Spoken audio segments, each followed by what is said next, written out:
So I just might be a tad late, but let's talk about Secret Invasion episode 4 with spoilers. So if you've not seen the episode, go away and watch the episode and then come back here. So yeah, let's get into it.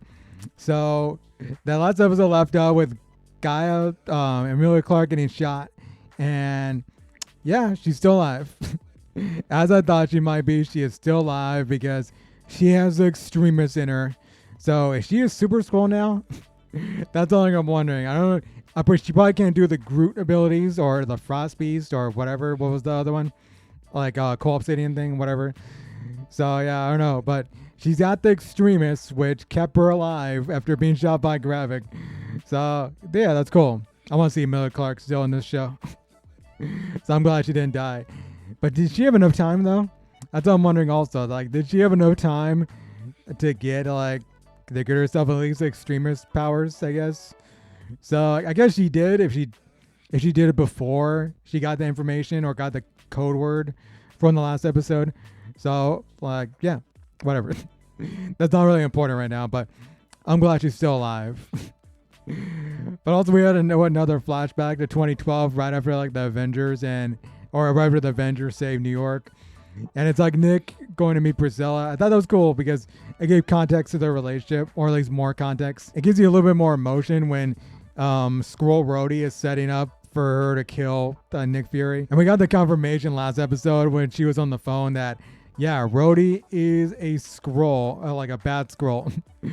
And yeah, and I also saw on TikTok, somebody was pointing out that that Fury might have known that he was a Skrull before, because when they had that last conversation, he called him Nick, and then Fury went outside and was he was kind of devastated, because I think then he knew that Rhodey was a Skrull, and that yeah, you have a Skrull in the White House. So okay. So that's why he was probably devastated about. It's cool when it comes down to Fury and Priscilla's conversation later, that they don't kill each other. They just shoot past their heads. I thought that was cool, and the whole scene was really good. It was just it was so subtle. It doesn't make a big thing about this here.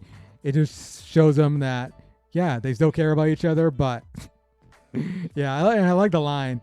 I like the line that Fury makes, I don't know if this is a sign that we should get divorced or renew our vows. The things they're doing with Fury and Priscilla here, I think are cool, and I'm glad they're keeping her alive at least, because I want to see her in more things probably. And of course, Fury and Skrull Rhodey meet again.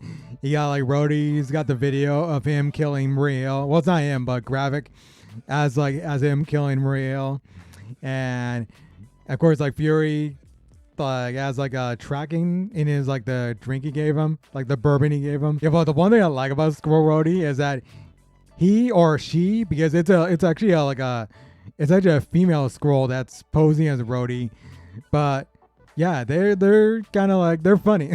Skrull Rhodey is actually funnier than regular Rhodey, because he's telling Fury, get your ancient ass out of here. I thought it was kind of funny. And then we get to the scene where Skrulls are attacking the president's convoy, and that whole scene's directed well. I thought the scene was directed well. A very just grounded gunfight right there. So I thought it was pretty cool. You got Gravik showing up in Super Skrull form, doing his Groot abilities, where he just took that guy or took that soldier and just effed him up. And also Talos, when he's trying to save the president, him losing his human form after being shot. I thought that was cool too, because the effects are really good. Whether it was CGI or makeup, I'm pretty sure it was both, probably. So yeah, I thought that was pretty cool. See just him half and half human and half Skrull. So yeah, it was a very cool effect. And yeah, and here is where I let my guard down for this, because you got that soldier, of course, when he's changing, when Talos is changing into his Skrull form, that soldier is about to shoot him because he sees a Skrull right there. And Fury tells him no, he's with me.